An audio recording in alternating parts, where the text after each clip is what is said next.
Hey, salut tout le monde, bienvenue dans une nouvelle journée, un nouveau vlog, tout ça, tout ça. Je vous ai pas repris finalement hier, parce que j'ai absolument pas eu le temps, ouais c'est un truc de dingue.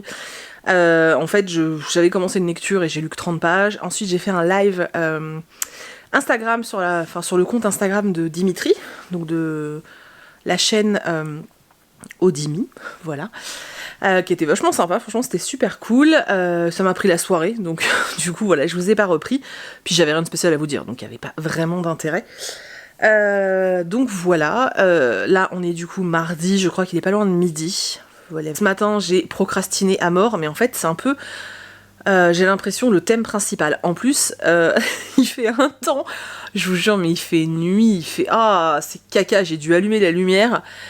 C'est extrêmement rare hein, ici, c'est vrai qu'on a, on a vraiment beaucoup de chance, on est dans une région, je suis dans le Var, hein, parce que beaucoup me posent la question, et en fait c'est vrai qu'on a quand même vachement de chance, nous il fait principalement beau tout le temps, c'est très rare d'avoir des journées couvertes, et là aujourd'hui, mais c'est en fait qu'il pleuve et tout, je m'en tape, c'est vraiment pas un truc qui me dérange, mais moi c'est juste le manque de lumière, et là du coup ça me pète les yeux, c'est un truc de ouf. Ça m'a fait ça la semaine dernière aussi, on a une journée comme ça, du coup j'ai beaucoup de mal à lire, déjà que j'ai envie de procrastiner, donc si en plus mes yeux suivent pas, ça va être une catastrophe.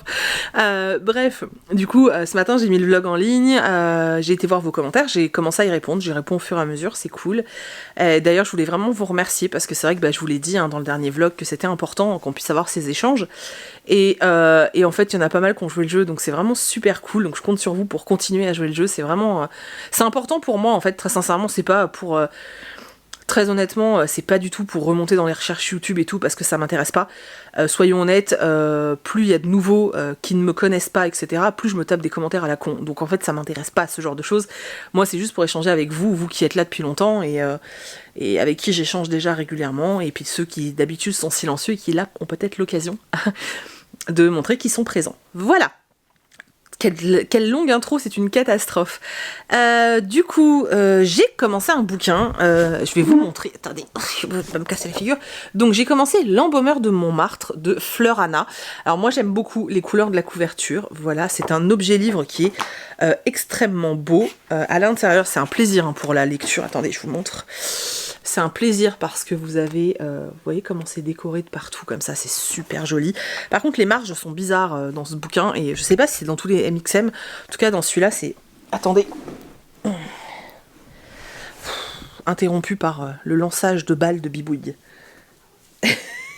Faudra que je vous la filme tout à l'heure. Ouais, donc L'embaumeur de Montmartre, donc j'en suis à peu près à la moitié, c'est un livre assez court, hein. Je crois qu'il fait 260 pages, donc je vais le terminer aujourd'hui, c'est sûr. Et je pense que je terminerai également Bébert, Hamster, Pépère, parce que c'est une petite lecture que je garde à côté des autres, où je lis 3-4 chapitres par jour. Mais là, je trouve que ça fait longtemps qu'il traîne, donc je vais essayer de le finir aussi aujourd'hui. Bref. Donc L'embaumeur de Montmartre, en gros on est donc à Paris, hein, Montmartre forcément, on est à Paris au 19e siècle il me semble, un truc comme ça, ouais 1890 c'est ça, 19e siècle, on est près du quartier du Mont-la-Rouge, etc. Et en fait il va y avoir plusieurs meurtres qui vont être commis, et les victimes sont des danseuses de cabaret qui vont être complètement vidées en fait, hein. On va les vider, elles vont être... On va avoir l'impression qu'elles ressemblent à des momies, d'où le nom hein, du tueur, l'embaumeur. Et en fait, il y a un jeune homme, un lord anglais, qui est envoyé, il fait partie d'une agence assez particulière, et en fait, il est envoyé à Paris pour enquêter, parce qu'il y a déjà eu ce type de meurtre à Londres, et du coup, l'agence pour laquelle il travaille l'envoie sur Paris pour mener l'enquête. Donc lui, il va commencer à mener l'enquête, et pendant son enquête, il va croiser une jeune fille, Rosaline, qui est une fille très moderne pour l'époque, qui fait du vélo, donc c'est déjà très moderne, hein, qui a du coup dû mettre en place un espèce de système pour remonter sa jupe et le transformer en pseudo-pantalon pour pouvoir pédaler, qui fume, c'est pareil, hein, c'est considéré comme très vulgaire hein, pour une femme, surtout à cette époque, qui surtout est journaliste. Alors bien sûr à l'époque une femme ne pouvait pas écrire, c'était impossible, donc en fait elle écrit sous le pseudo de quelqu'un d'autre, hein. C'est elle qui écrit, mais c'est un autre journaliste hein, qui empoche tous les bénéfices de la notoriété, on va dire. Et donc Rosaline va commencer elle aussi à enquêter sur les meurtres. Elle va croiser à plusieurs reprises le Lord. Ça va pas très bien se passer parce que lui est très vieux jeu et très dandy, quoi. Et elle, en fait, ça la saoule et en plus elle veut résoudre l'enquête et elle comprend pas ce que lui fait là. Jusqu'au moment où elle va découvrir un truc, lui aussi d'ailleurs, et ils vont travailler en équipe. Voilà, donc moi j'en suis là, ils vont mener l'enquête tous les deux puis voilà, on va continuer cette enquête. Il y a certains passages où en fait on est dans la peau du tueur, dans ce qu'il ressent, dans ses pensées, etc. Alors on le sait parce que c'est écrit en italique et que c'est des petits chapitres très très courts. Je suis un petit peu déçue, pour être honnête, sur le roman. Alors ça se lit bien, franchement je vais pas dire le contraire, hein, ça se lit plutôt bien. Mais je m'attendais à une ambiance plus pesante que je n'ai pas trouvée en fait. C'est-à-dire que j'ai trouvé que l'ambiance était peut-être mieux retranscrite dans le livre de Johanna Marine, donc Cendre, qui est un peu sur le même thème. J'avais trouvé que l'ambiance était plus pesante, l'ambiance londonienne, du smog, enfin vous voyez, très... Ouais, enfin bref, je trouvais que c'était mieux retranscrit, en tout cas moi ça m'envoyait plus du lourd. Là, pour le moment, bon, je suis l'enquête, je m'attache pas spécialement au personnage parce que le récit ne prête pas à s'attacher au personnage. J'aime bien Rosaline parce que, bon, forcément, elle est un peu badass et voilà, elle veut des choses auxquelles elle est pas censée avoir le droit et je trouve ça plutôt cool. Et là, on a un truc qui pointe et je pense qu'on va aller vers un petit peu de paranormal, donc j'attends de voir ce qui va être mis en place. Il me reste que la moitié, donc on verra. Mais sincèrement, je m'attendais à mieux, en fait, voilà. Mais bon, je passe un bon moment, mais c'est pas fou en fait. Et j'avoue que là, vu que c'est le 3e que j'enchaîne, quoi. C'est-à-dire que, vous l'avez bien vu, hein, la traversée du temps, voilà. Shadow Scent, voilà. Et puis là, l'Embaumeur de Paris, alors c'est mieux que les 2 autres, mais bon, ça m'embarque pas en fait. Hein. Donc j'espère très sincèrement, j'arrive, en bras, elle me fout des coups de patte. Donc voilà, je vais le terminer. Je vous montrerai du coup aussi ma pile à lire de salon. Voilà, tout à l'heure, comme ça on choisira, entre guillemets, ensemble, mon nouveau livre. Et puis voilà.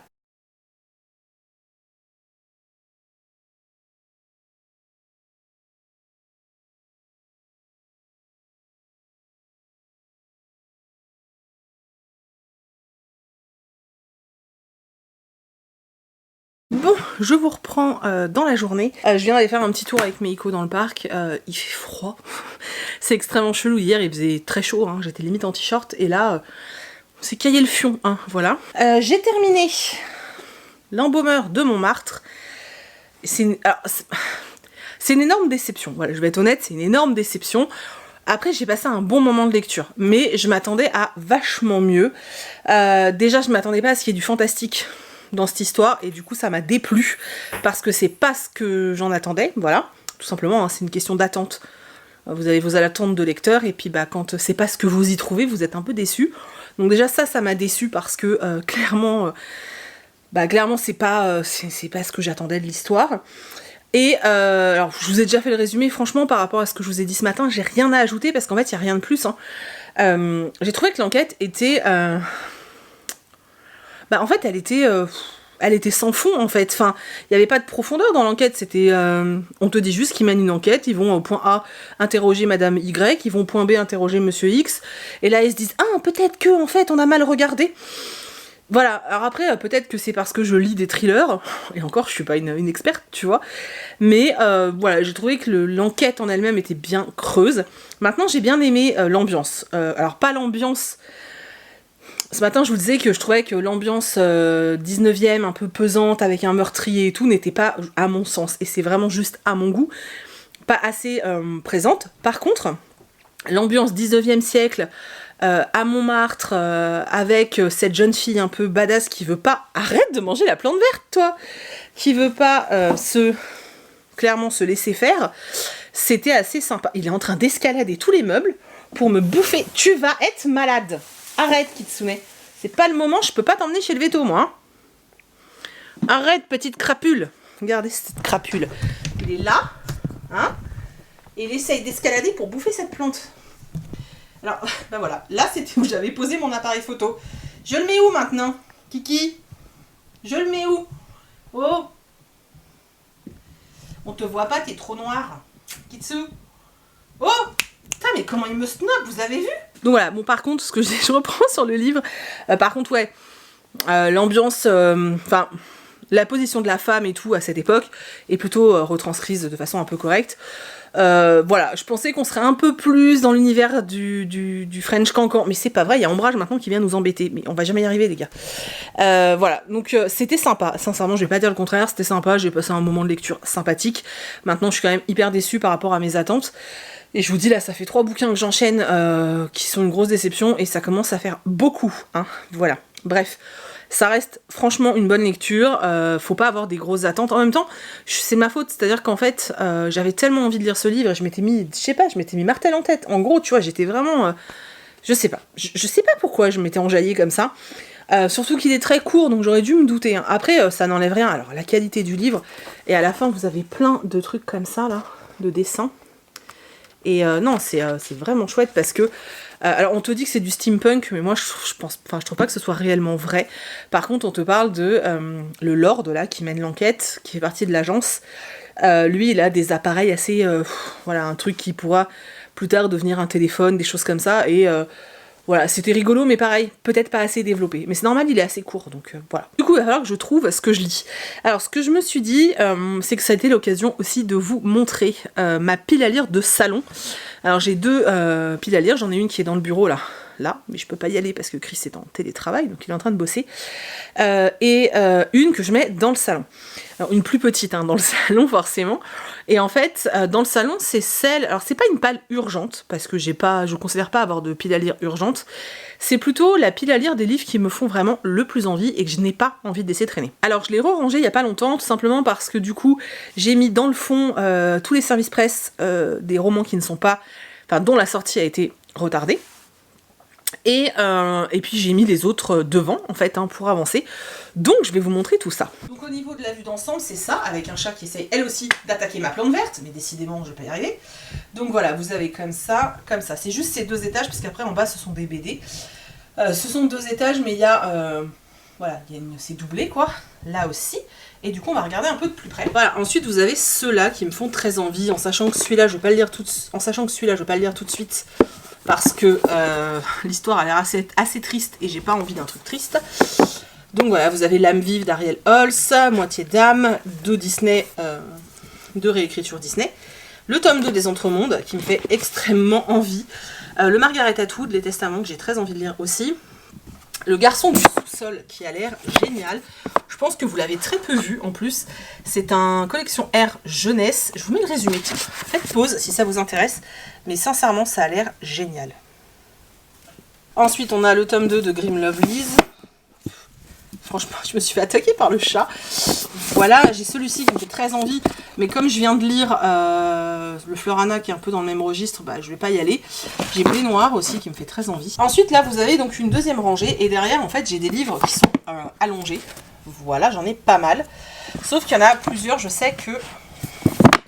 Sauf qu'il y en a plusieurs, donc ceux qui sont en dessous, juste derrière ceux-là, je sais que c'est pas le moment pour les sortir.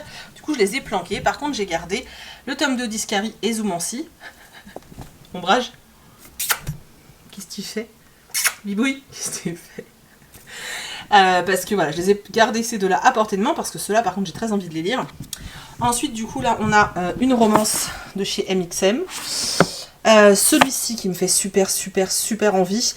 Sauf que ça parle de la Seconde Guerre mondiale, donc j'ai un peu peur, en fait. Voilà. La Voix des Rois, le tome 2, mais... pareil, j'ai la capacité de concentration d'un petit poids, donc j'ai un peu peur pour le moment. Celui-là que j'ai super envie de lire, mais un truc... Celui-ci que j'ai super envie de lire. Et en fait, c'est voilà, c'est l'auteur qui avait écrit L'Homme Craie, que j'ai beaucoup aimé.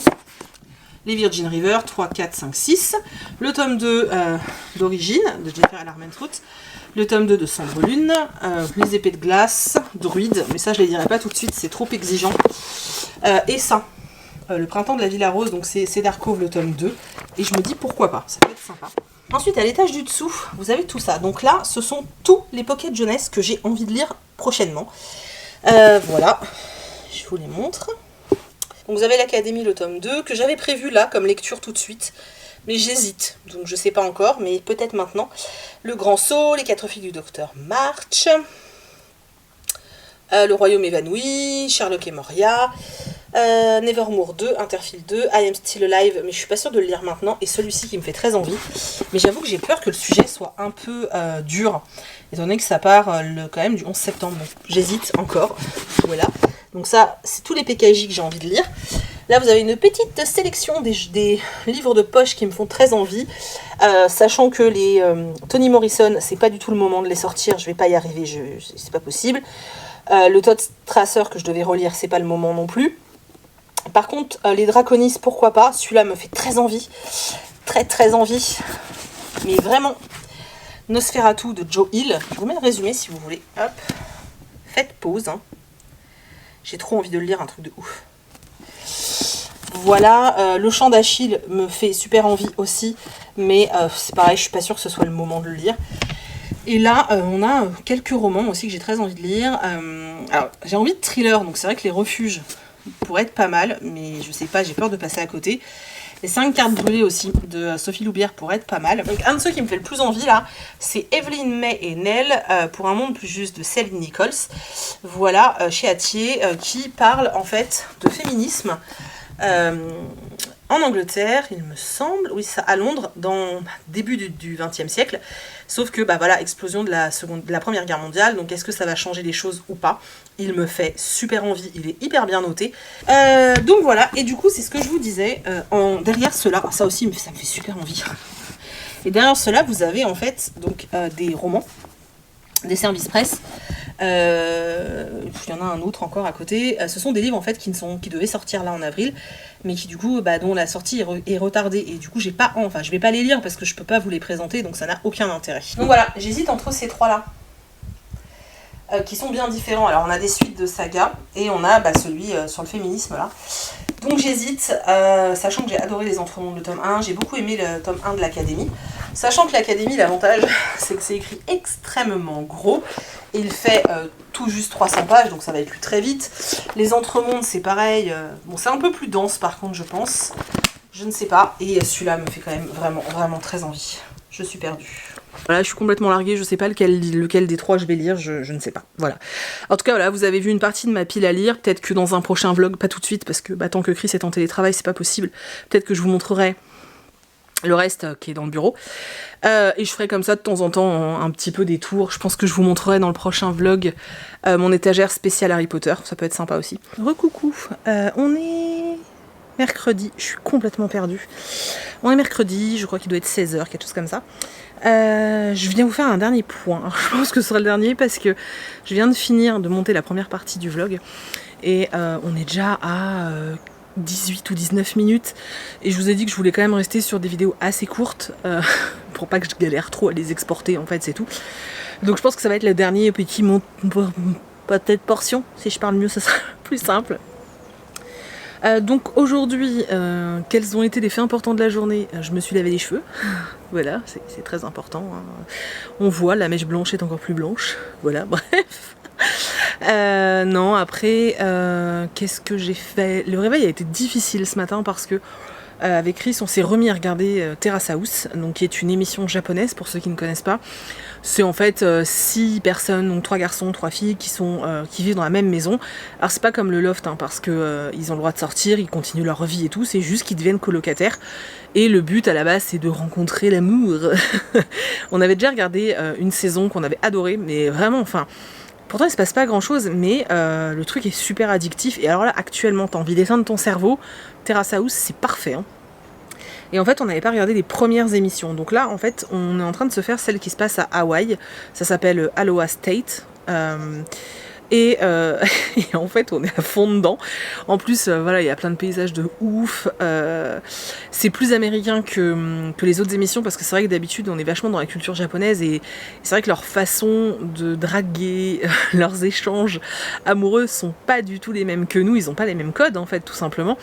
Et là en fait c'est un peu plus américain, parce qu'il y a quand même pas mal de ceux qui sont dans la maison qui vivent à Hawaï en fait depuis quelques temps. Et voilà, du coup on est à fond dedans, c'est un truc de ouf.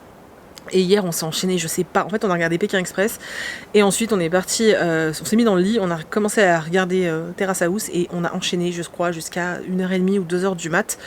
Donc ce matin le réveil a piqué. Voilà, on est trop vieux pour ces conneries. Je pense qu'on va reprendre ce soir ou demain, voilà, c'est un truc de ouf, on kiffe. C'est sur Netflix, hein, si vous cherchez.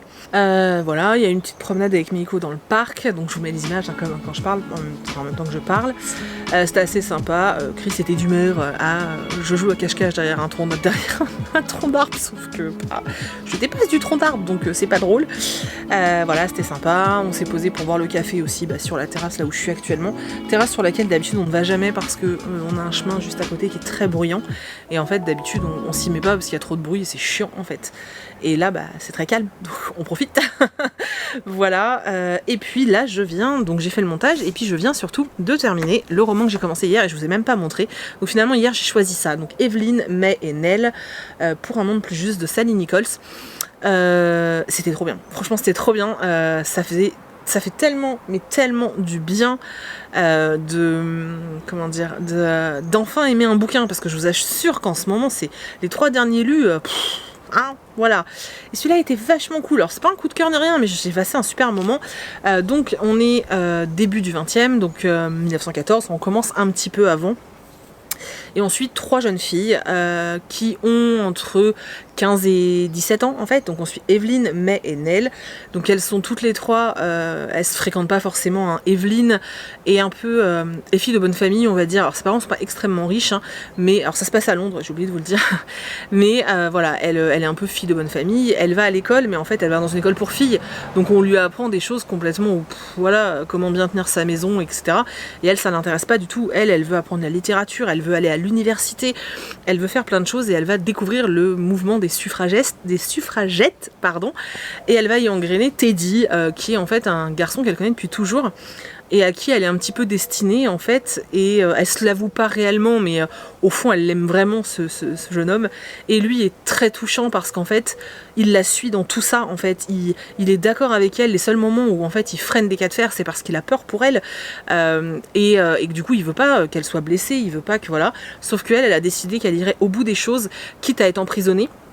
Et elle, à cette époque, en fait, alors ils se battaient pour le droit de vote, hein, le droit de vote des femmes, sachant que déjà, à l'époque, tous les hommes n'avaient pas le droit de voter. Il fallait avoir passé, je sais plus combien de temps, dans le pays consécutif, dans l'année écoulée, pour pouvoir voter. Donc par exemple, tous les gens qui faisaient la guerre, donc qui étaient militaires et qui étaient partis faire la guerre pour le pays, quand ils revenaient, s'ils n'étaient pas restés assez longtemps sur le territoire anglais, enfin, voilà, ils n'avaient pas le droit de voter.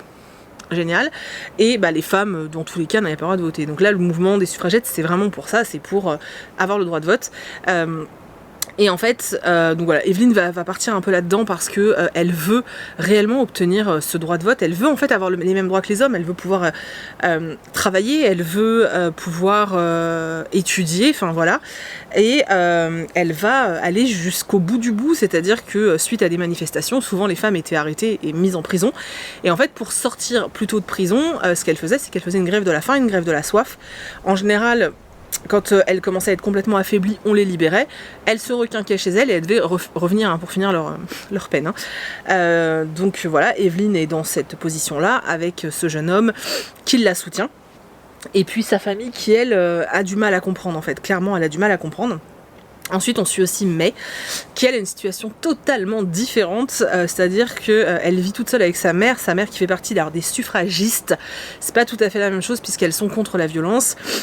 Elle fait partie d'un mouvement religieux qui s'appelle les Quakers, donc qui justement est pour la paix en fait, faut être pacifiste, la guerre ça ne sert à rien. Elle a été éduquée en fait vraiment dans tout ça en fait. Pour elle c'est normal de réclamer les mêmes droits que les hommes, pour elle c'est normal. Sa mère est une femme vachement libérée, donc pour elle c'est normal, mais est attirée par les filles, et pour elle ça n'a rien d'anormal, même si c'est pas très légal, voilà. Et encore je sais pas si à l'époque c'était interdit, je crois que si, c'était pas légal en Angleterre. Bref, du coup voilà, elle a son combat, elle a des idées très très arrêtées liées à son éducation, hein. Et pareil, elle se bat pour le droit de vote des femmes et pour les droits des femmes, et elle va rencontrer une jeune fille qui s'appelle Nell, qui elle fait partie d'une population complètement différente, parce que finalement c'est une jeune fille un petit peu plus jeune, je crois qu'elle a 15 ans, et surtout très mal à l'aise dans sa peau de femme. Elle essaie de s'habiller comme un garçon, ce qui à l'époque est choquant. Alors son excuse c'est que sa famille n'a pas d'argent, donc elle récupère les vêtements de son grand frère, et effectivement elle vient d'une famille pas pauvres mais presque en fait, et ils ont une situation très difficile. Et Nell, pareil, s'est engagée dans le mouvement, elle, des suffragettes, et elle va rencontrer May, et ça va être un peu la révélation pour Nell, parce que eh bien, elle va voir qu'elle n'est pas la seule à avoir une attirance pour les filles et à se battre pour ce type de conviction. Et va éclater la Première Guerre mondiale, pardon, et l'État va un petit peu changer parce que forcément beaucoup d'hommes vont partir à la guerre, on va avoir un peu plus besoin des femmes dans les usines, etc. Voilà, bref, toute cette partie historique c'était super intéressant, l'autrice s'est vachement documentée, c'est un truc de ouf. Alors ça peut paraître peut-être un petit peu lourd, je pense que peut-être que pour les plus jeunes, parce que c'est quand même du hâtier, hein, donc c'est de la jeunesse, mais pour les plus jeunes ça peut peut-être être un peu lourd. Moi j'ai trouvé ça passionnant, c'est des parties de l'histoire que j'adore, et enfin que j'adore lire, hein, voilà, et c'est vrai que c'était chouette, franchement c'était chouette. Les trois jeunes filles sont tellement différentes les unes des autres, avec des problématiques différentes, élevées dans un milieu différent, que ça ne fait qu'enrichir en fait tout ça, et on apprend plein de choses en fait, c'est vraiment très intéressant, j'ai vraiment beaucoup aimé, c'était vraiment chouette, on est vraiment 100% sur du roman féministe, hein, clairement. Voilà, alors il y a peut-être des choses parfois qui étaient un petit peu maladroites, mais ça m'a pas choquée, et je pense que je les ai relevées parce que je suis adulte et que j'ai déjà lu d'autres livres de cet acabit, voilà. Mais sinon c'est pas plus choquant que ça, et franchement si vous avez envie de lire un livre accessible, très porté féministe, sur l'histoire du féminisme et l'accès au droit de vote, parce qu'en fait du coup les femmes en Angleterre ont eu le droit de vote après la Seconde Guerre mondiale, en remerciement pour tout ce qu'elles ont fait, mais pour pouvoir voter, il me semble, si mes souvenirs sont bons, qu'elles avaient le droit, seules les femmes de plus de 30 ans et celles qui avaient fait des études supérieures, parce qu'on estimait que comme les femmes faisaient pas d'études, finalement elles étaient un peu cruchonnes, hein, donc comment elles allaient savoir pour qui voter, vous voyez. Mais voilà, du coup c'est assez intéressant, c'est vraiment bien documenté, on peut faire pas mal de recherches, on nous parle de figures assez importantes du féminisme, en tout cas surtout en Angleterre, du coup ça permet, c'était pas des femmes que je connaissais forcément, donc ça m'a permis de faire pas mal de recherches, et j'adore il y a un camion, et j'adore les romans qui me permettent d'apprendre des choses, donc c'était génial, j'ai passé un super moment, c'était trop bien, ça fait un bien fou, voilà. Donc voilà, c'était la dernière lecture que je vais vous présenter, je voulais vous présenter Bébert à Mystère Pépère, mais vu le temps là déjà, voilà, que dure la vidéo, je pense que ça va suffire. Je vous reprends de toute façon soit dans la foulée, soit demain avec mes nouvelles lectures. Je pense que là, sauf si je change d'avis, mais je pense que je vais attaquer l'Académie tome 2. Et après je pense que j'irai dans de l'adulte, parce que ça fera pas mal de jeunesse, et je vais avoir envie de lire un livre adulte. Voilà, c'est tout. Du coup je vous laisse, j'espère que ça vous a plu. Je sais que je vous ai pas montré 50 milliards de trucs, mais vu que je vous ai montré ma pile à lire, celle que j'ai le plus envie de lire là, prochainement, c'est vrai que du coup ça a pris quand même pas mal de temps. Et j'avais fait quelques images parce que j'ai joué à Harry Potter Lego, mais en fait il y avait un contre-jour dégueulasse, donc je vais pas vous mettre les images, mais je vous refilmerai la prochaine fois que je joue, comme ça je vous l'insérerai dans la vidéo. Et voilà, et oui, juste avant de vous laisser, parce que vous êtes nombreux à m'avoir dit mais on n'a pas vu la recette des crêpes. Oui, mais en fait dans la partie de vidéo qui a disparu, dans celle de l'autre jour que je vous ai expliqué que j'avais eu un problème, je vous expliquais dans la partie disparue qu'en fait dimanche j'étais pas très bien, j'avais très mal au ventre, j'étais vraiment pas bien, et du coup on a décidé de pas faire les crêpes parce que j'avais mal au bide, donc aucun intérêt. Du coup là j'attends, Chris est en vacances ce soir, forcément hein, besoin de poser des congés pour soulager un peu les entreprises, donc Chris est en congé ce soir, du coup on va avoir le temps de les faire, donc vous les aurez dans un prochain vlog parce qu'il me tanne, parce qu'il veut manger des crêpes, donc vous les verrez dans un prochain vlog. Après c'est une recette classique, hein, c'est juste que c'est la recette que lui fait depuis qu'il est petit, depuis que, voilà, comme il a grandi et qu'il est breton et qu'il a grandi en Bretagne, pour lui la crêpe c'est sacré, hein. Voilà, mais elle a vraiment rien de particulier sa recette, mais c'était rigolo, donc elle arrive, peut-être pas dans le prochain, mais dans le vlog d'après, pourquoi pas, voilà. Du coup je vous laisse, je vous fais plein de gros bisous, et je vous retrouve du sou. Je vous retrouve du coup dans quelques jours avec un nouveau vlog, et puis voilà, à plus.